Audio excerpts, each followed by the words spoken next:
Hey everybody, I am so excited to have you here. It's November 30th. It's the very last webinar for AcWriMo. Um, I know that some of you are disappointed that the cats have been kicked out. I left the door a little bit ajar, so they might sneak in, and they sometimes do when they hear me talking to somebody that's not them. So fingers crossed that we'll have some visitors, but other than that, hopefully I'm enough. I'm really excited to have everybody here. I, first of all, want to just say up top that if you've never been on a crowdcast before, the platform is pretty cool. There's a chat along the side that you can feel free to put questions in and chat with each other or sort of give responses. But the best place to ask questions to make sure that I see them is the Ask a Question button at the bottom. I will answer those at the end of the session. So if there's things that you come up or things that you want me to clarify, the best place to put them is right down at the bottom. But other than that, I wanted to just up top take a second and have everybody just sort of land. That for you, that might look like putting a hand on somewhere on your body so that you can feel your breath go in and out. It might mean putting your feet on the floor. It could just mean a couple of deep breaths. But this month was both the longest and shortest month in the weirdest year that I've ever been on this planet for. And it's important sometimes to just kind of take a minute and sync up the brain and the body and all of that sort of planning, frenetic, let's do this energy, and kind of come here and be here now. So, that being said, let's talk about how to evaluate on purpose. So I am going to switch my focus screen. And, okay, so the reason that I've made this this webinar is because one of the things that I myself am always kind of working around, working to disrupt, and I definitely see my clients struggle with, is this particular shame cycle that starts with you're feeling off track, you are off track, and because you feel like you're not crushing it, you avoid taking a deeper look at anything. You shut the computer, you leave your desk, you start to watch something on Netflix, but you don't feel your best, so you don't take a deeper look at anything. And then you have this sort of general shame about being off track because you're like, oh, I'm behind, I'm frustrated, I'm missing things, I'm late, this was due a couple of days ago, these grades should have been returned. And then you have no chance to course correct because it feeds right back into itself. You feel off track, so you avoid taking a deeper look, and the shame just sort of gets worse. I know that I do laps around this cycle all of the time. I think it's a natural cycle. I think avoidance is something that normally happens to most people most of the time, but it definitely is something that can stand in the way of you making progress. So the best way that I know of to disrupt this cycle is, ironically, not to work more or never be off track, because I find that you're going to be off track sometimes. You're going to make a plan and that plan will fall through. You're going to set a goal and you're not going to be there. You're going to have an idea of how your week is going to go, and then something completely different is going to happen. So rather than saying, I'm going to disrupt this cycle by never ever being off track, which is completely unrealistic, I find that evaluation is what does it. And so taking a look at what's working and what isn't, even when that's uncomfortable, even when that's scary, building in more evaluation can help you figure out what is working, what isn't working so much more efficiently than just saying, okay, I'm behind, I'm just going to commit to working more, and never really examining why or what is or isn't working. So evaluation is the theme of this, and let's sort of do it on purpose. So the first question is, what do I look at when? when I introduce the idea of evaluation to clients or to myself, the first thing that they always go through is, okay, I need to pull out everything in my life and evaluate it. It's that sort of like Marie Kondo effect where you watch the Marie Kondo show or you read that book about her sort of general organization things and you say, okay, my life is a mess, so I am going to evaluate everything. No room is safe, no closet is safe. And it can be the same with sort of your self-evaluation. No area will be left unturned. Every habit is going to be examined. Everything that I'm doing in every aspect of my life is going to be evaluated. And I find that that can be really overwhelming, and it actually leads to less focused changes and more of an invitation into the guilt cycle. Because if you say like, oh, nothing in my life is working, and you start to do 10% of changes in all of the areas, it can feel really unfulfilling because you're only really changing a little bit, but it's everywhere, and it's hard to say, you know, I checked this off, or I changed this, or I did something different here. So the first thing I recommend is that you set a cadence for overall evaluation. And that's just a fancy way of saying pick when you're going to evaluate.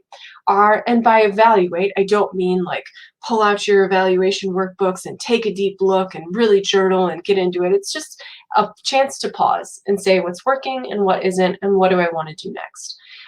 That might work for you weekly, it might work daily, it might be something that you do quarterly, or it might be that you do different kinds, different depths of evaluation at different times. But to start, I would pick 1 or 2 focus areas.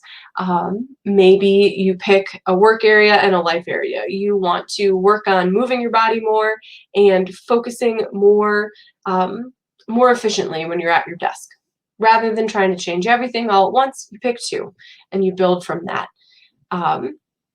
Then you can really get a bigger sense of your goal progress. Because if you started, say, with an AcWriMo goal of, I want to write for 25 minutes every day, it's really hard to evaluate that outside of the either I did it or I didn't. So thinking about how to reframe your goals so that you can track them and you can get more data out of them that isn't just I did this or I didn't do this. And then you can use that progress to make milestones, to make weekly routines, daily habits, and then reevaluate your focus areas. Once something feels stable, you can move on to something else, knowing that everything is a process of changing. This is not I'm going to do an evaluation progress and get to 100% efficiency, whichever you sort of are aiming for in every area of my life. It's always going to be a little bit of give and take. I'm focused on this, so this really improves, and then I notice that this isn't as stable as it could be. And then while my focus is over here, this one gets a little wobbly, and so you're always kind of in this cycle. The cycle isn't a problem. The cycle actually is a chance for you to embrace the fact that things are always changing and you're always changing. The first step is to sort of collect your data. And there's a reason that I don't do this webinar in the beginning of the AcWriMo, and that is because after the end of a month where you have really kind of focused, maybe intermittently, maybe not as much as you like, maybe not as consistently as you liked, but you set a goal, you set an intention, and then there is a sense of, I have some data. I have this month of November to look at. It might not have been what I planned, but I do have some data. So I find that this webinar really comes well at the end because you have a month prepackaged to sort of look at and see what lessons you can get from that. The reason that we collect data is so that we can make evidence-based decisions, because emotions make your evaluation harder. If you are feeling really down on yourself because you missed a deadline, or really frustrated because you set a goal and you didn't make it, it can make it really hard to examine what happened there. Because if your emotions are 80% frustrated, it's really hard to wade through that and see, what actually needs to change. So the data can help you give evidence to counter or support what your brain is telling you. So if your brain is telling you, I did nothing this month, everything is trash, nothing went to plan, you can actually look at the data of your month and say, is that true? Yes or no? And then you can start to design some experiments. Maybe focusing writing in the morning is going to be the experiment that you want to try for the first 2 weeks of December. But then the idea with these experiments and this sort of constant iteration is that you're adjusting based on your evidence, not your emotions. So I've been a coach for, coming up on 4 years now. I've been a person who's working in this area for much longer than that. And I've been in therapy for a long time. I still have a narrative in my head that plays all the time. You didn't do this. This isn't enough. You aren't working hard enough. You aren't focused. You're blah, blah, blah, blah, blah.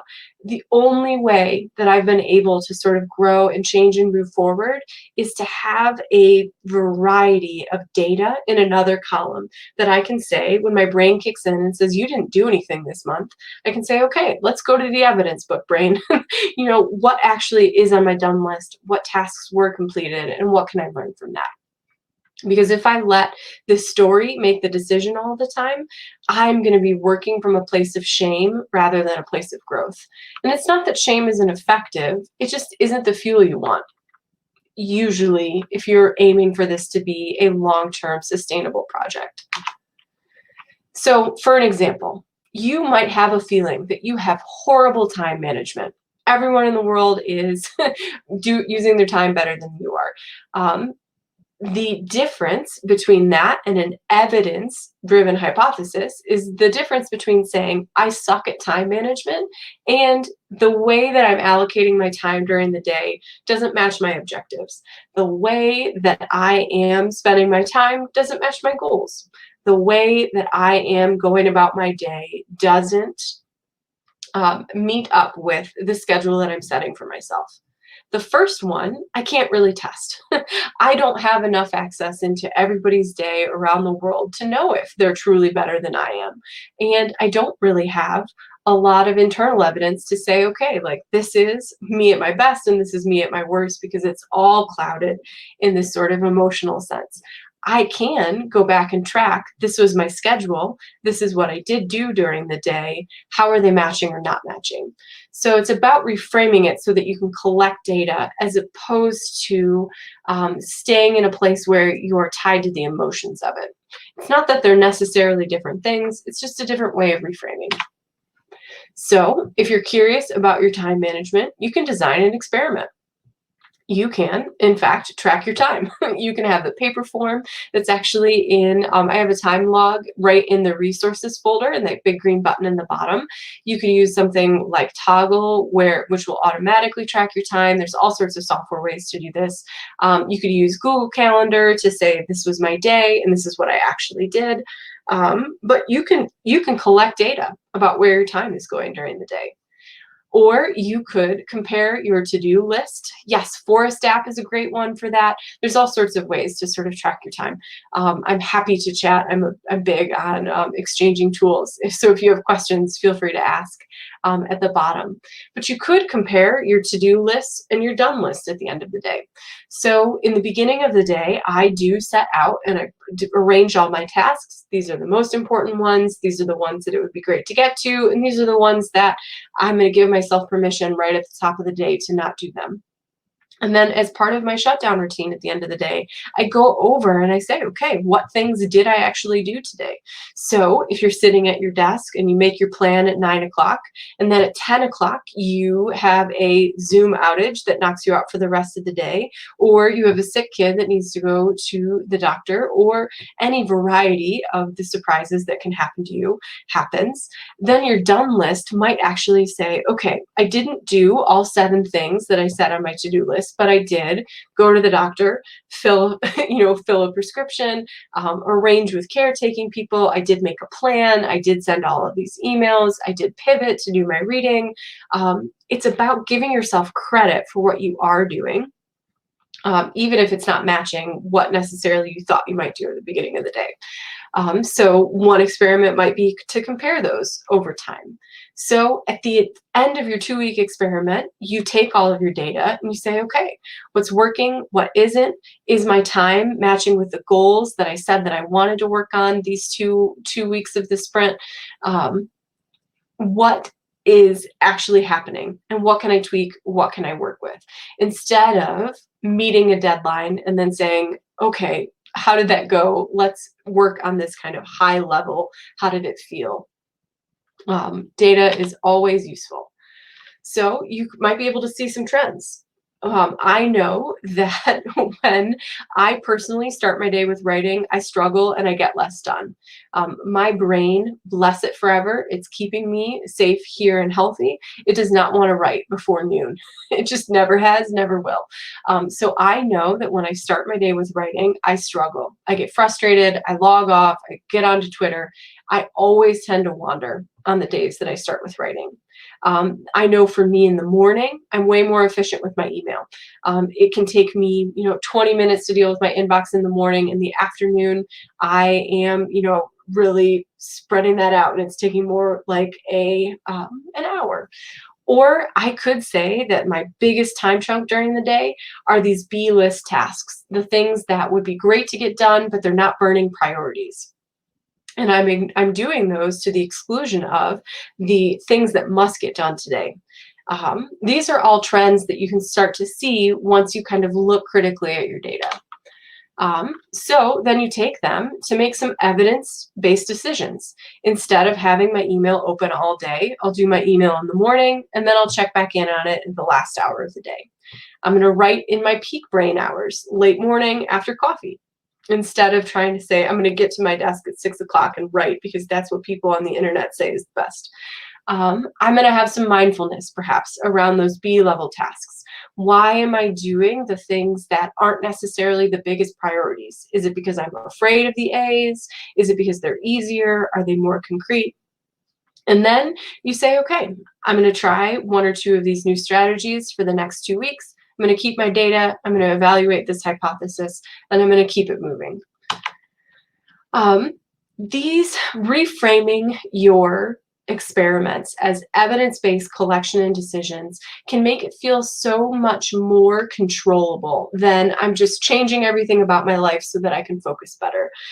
Smaller interventions, seeing what works, can really help you move forward and not have to wait until some sort of big catastrophe or big success happens to change things. Next, almost more important, is lowering the stakes of those changes. I know that if I am stuck in one of those shame cycles and I feel really bad about the way that things are going, I can avoid it more.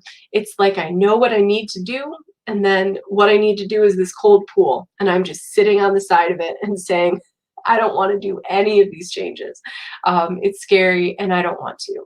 So for me, rather than saying you have to jump in and change everything all at once, I will aim for sometimes a slower method. Well, I'll say, okay, let's take one area. Instead of trying to change everything, let's just change, meal prep. Just the only thing I'm caring about for this week is eating what I prepared and when I prepared. And I'm just going to start with that, and I'm going to build from there. Instead of jumping in and saying, I'm going to change my food, I'm going to change my movement, I'm going to change my focus, I'm going to change my teaching, I'm going to change my writing. And sometimes it helps to just say, this week I'm just going to change one thing.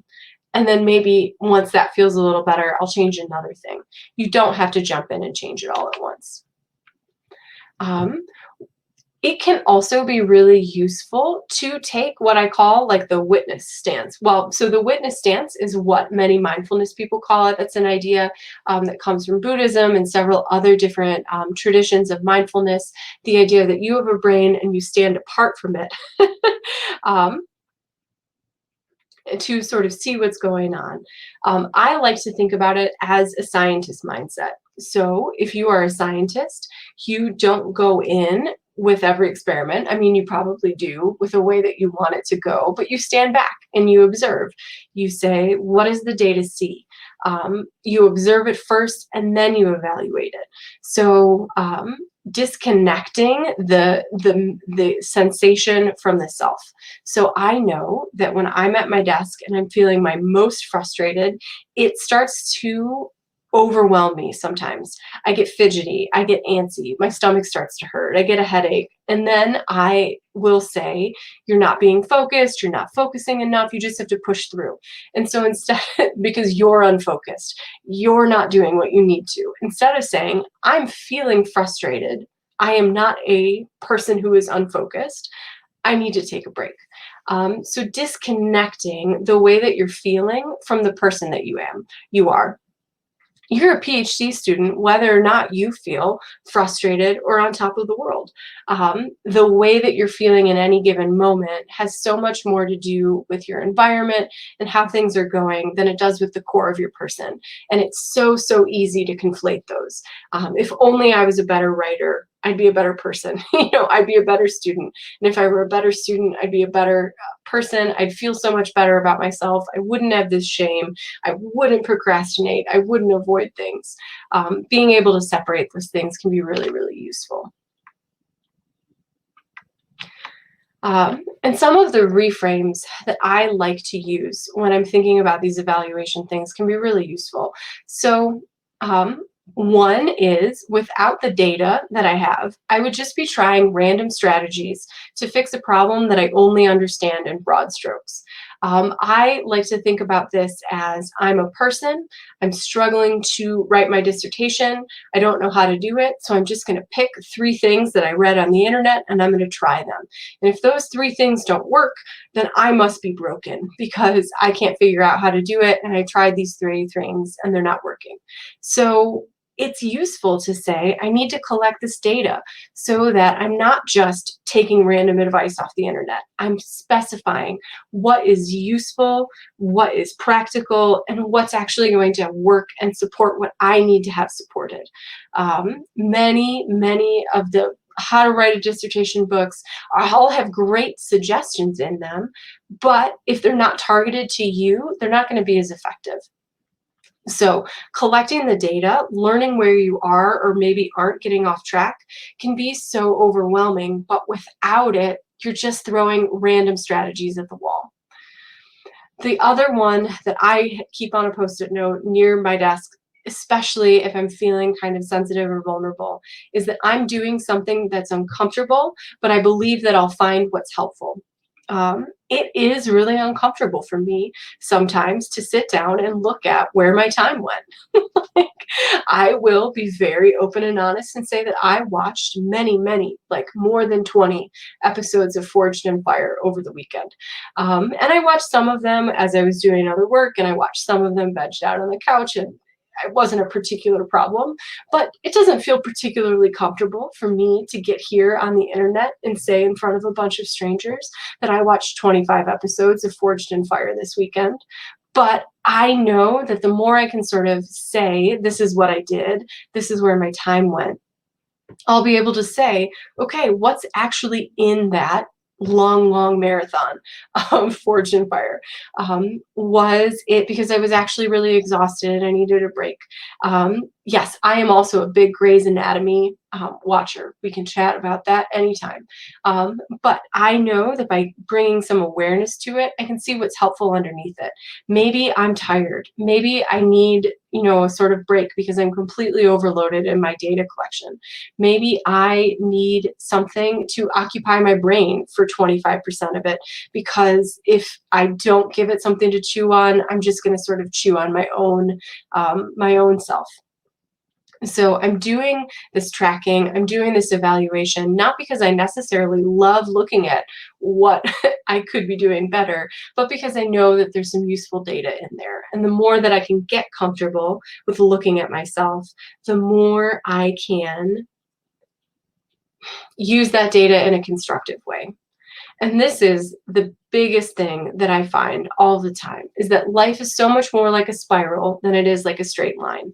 So many times and this is something that I have to address in myself all the time, I'll say, okay, for this year, I'm going to resolve to not procrastinate anymore.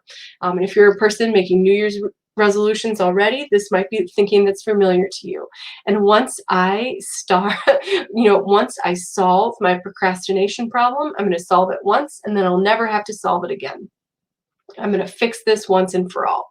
And then the next time that you procrastinate, you can feel so terrible about yourself because you said that you were going to fix it and then you didn't fix it. It's broken again. It's so much more like a spiral that you will, at different times of your life, go between these two states of focused and procrastinating, or focused and avoiding, or, sort of whatever your poles are. But that every time you're focused, you have a little bit more awareness about what's helping you focus. And every time that you catch yourself sort of avoiding or procrastinating, you get more data about what got you there, what helped, what worked, and what didn't. And so you're there, and it's not exactly like the first time because you know more. The first time that you miss a deadline, it can feel awful. But the next time that you're getting close, you can remember this is what worked, this is what helped me pull out of it.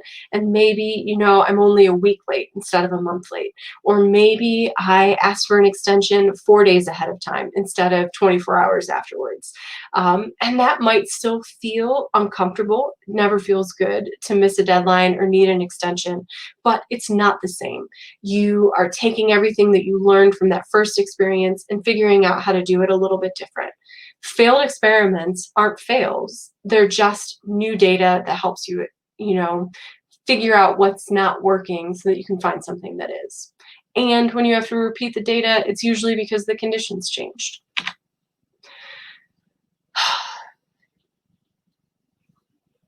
I like to think about this metaphor. If you've ever seen a cruise ship turn around, it's a big boat. There's a lot of weight in it. It takes a lot of fuel and energy and stress to turn a cruise ship around. You have to clear the harbor. You have to get all the little boats out of the way. You have to have everybody on track. It takes a lot of effort to make an about face in a cruise ship. If you're a kayak, that's a much smaller boat, but it does mean that you're making little corrections all the time. You are paddling a little bit more to the left, a little more to the right, a little bit harder here, a little bit softer there to sort of adjust to the currents in the river. And it can feel like you're making adjustments all the time. You're never stable. But that's just the way that the kayak moves. It's always adjusting to the conditions. It's always doing a little bit over here and a little bit over there. I like to have my clients aim to be more like a kayak. So it's not that you're ever, I'm either stable or I'm floundering. I'm working and crushing it or I'm really struggling. It's more that you're a kayak. And sometimes, you need a little bit more over here or a little bit more over there. But there's movement. You're changing. You're adjusting to what's coming down the road. You're smaller. You're moving a little bit more nimbly. And if you do, a couple strokes in the wrong direction, it's no big deal. You correct it in the other way. You push in the other way. Kayaks more than cruise ships. Okay, so here's a bunch of evaluation. I have just given you all of this data collection to do on top of your, PhD data, on top of your own research, on top of your jobs, on top of your caretaking physicians, on top of the fun that I'm saying you should also have, on top of your, it's a lot. It's a lot of awareness. It's a lot of data. It's a lot of extra things to do. So how do you make the time to do it? Because I don't know about you, but time is one of my most limited resources. So thinking about taking that big picture and moving it into a little picture. You might not have time to take a weekend to fully journal and deep dive into every single area every month. Maybe you do, and that's amazing, and that could be a really cool practice that you prioritize, but it might be helpful to break some of that big picture evaluation up into littler pictures so that you can do it more frequently. I like to, for example, do my big picture check-ins, my what's working and what's not on the big zoomed out scale of my life about once a quarter. And because I work the way I work, I tend to do it seasonally at the beginning of every season. So, first day of spring, first day of, and then, you have a little bit of wiggle room because, spring is movable and it's a little bit less corporate than like, this is my quarter one check-in. But, a couple of times a year, I do a big picture check-in and I look at all the areas in my life and I say what's working and what isn't. And then I bring that down into a monthly focus. So I'm not trying to overhaul my life at the first of every month. I'm more saying, okay, it's the start of December. What's 2 or 3 things I can focus on? What are 2 or 3 things that would make it feel good this month? And then I take those 2 or 3 focus items and I turn it into weekly power items. So this month, I really want to focus on getting to my desk efficiently. This week, I'm going to really focus on getting out of bed before 8 o'clock and getting that shower, that coffee before I make it to my desk. Um, and then there's a daily priority or a habit. I'm building in that shower. I'm trying to work with my alarm clock. Um, and I'm saying, if I get that done, that's a win for the day. Um, and at the end of the day, I can check it off. Did I get to my desk before 9 o'clock? Was I showered when I got there? Check, check. Or maybe no check, no check. But it's about taking this bigger picture and narrowing it down into something that's concrete that you can get your mind around that doesn't feel so high stakes. If I take my shower, if I skip a shower one day, the world's not going to end. But I know that I want to make it a priority for the next day. So taking those big pictures and bringing them down into those daily tasks. You might want to think about adding a little bit of evaluation or self-reflection into your routine. So lots of people use a planner. That's a perfect example of some evaluation that's built in. Here's what I said I was going to do. Here's what I actually did. Here was the plan. Here's what happened. So if you already got that space, thinking about it as, how can I use this as data? Maybe you build in a start of the month routine that at the first of every month, you clean out all of your inboxes, you look at all of your tasks, you make a judgment about what works or what doesn't. Maybe you build in quarterly retreats where, you take a weekend or a half a day or a couple of hours once every couple of months and say, let's really connect. Let's think about what's working in a much bigger picture. You might want to set some New Year's resolutions. I love New Year's resolutions if they feel supportive. New Year's resolutions can be a tough zone, so I like to make them seasonally. At the beginning of every season, I'm resolving, I'm setting something that I'm reaching for, that energy of like, here's my goal and this is what I'm working on. You might want to set resolutions for the semester. You might want to set them for the term. You might want to set them for for a vacation. You might want to set them for a moon cycle. You might want to set them for whatever. But taking these resolutions and making them so that they fit the rhythm of your life.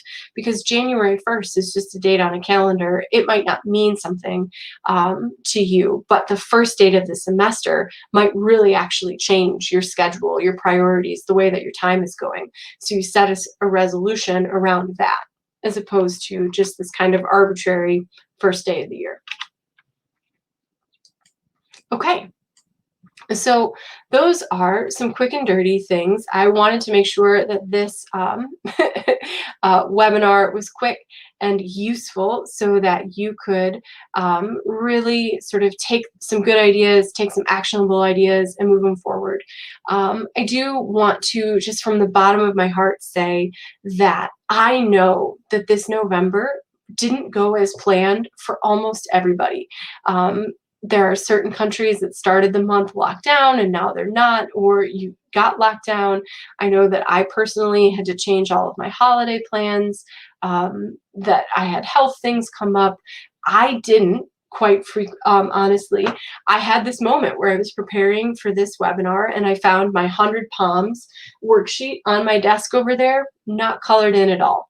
It's not that I didn't do any palms. I had set this goal of 100 palms for my own work and I didn't get even close to that. I didn't even start to color it in. And it did feel uncomfortable, but I sat with that and I said, okay, what about that worksheet didn't work for me? Part of it was that it's not part of my routine. I don't necessarily track my own palms of my own work or make a distinction between this is this kind of work and this is that kind of work. So it wasn't part of something that was built in already, and it was hard to sort of put it in. I also know that I lost a lot of time. I had a big flare. I didn't feel well in the beginning of the month, and it was hard for me to get back on track with some of the extra things that I wanted to do for AcWriMo because that happened. It's not that I didn't get my work done. So I instead said, okay, for my practice this morning, I am going to make a list of everything that I did get done in November. And what was on that list, some of it matched up with the list of things that I wanted to do during AcWriMo, and some of it were things that I did that I didn't see coming. Things I survived, things I got through, things that I handled that, were on the fly, things that were unexpected. So if you're really coming to this webinar or coming to the recording and saying, how do I rescue an AcWriMo that didn't at all live up to? Or how do I think about an AcWriMo that was only 60% of my goals? Or how do I wrap my brain around the almost energy of what an AcWriMo can bring? And the best thing that I can say is give yourself credit for what you did get done. Take a look at what worked for you. Take a look at what didn't feel useful, and then take that data and move it forward. So maybe it felt really fun for you to do retreats.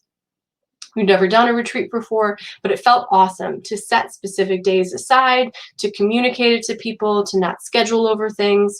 And maybe you want to take those moving forward. And spoiler alert, I do them for free in that same Slack space all year. So maybe you want to say, okay, the retreat structure really worked for me. Maybe I want to do one of those a month to really set aside some focused time for my writing. Or maybe the 100-palm color-in worksheet really, really worked well. So you want to sign up for the 10-year, you want to build your own, you want to color it in and say, it really gave me something to strive for, to have this 100 palms, and I colored it in and it looked good, and I loved seeing them add up, and I loved that I could do 4 one day and 1 another, and it didn't really matter because it was all in this sheet and it was adding up. Awesome. Take that and move it forward.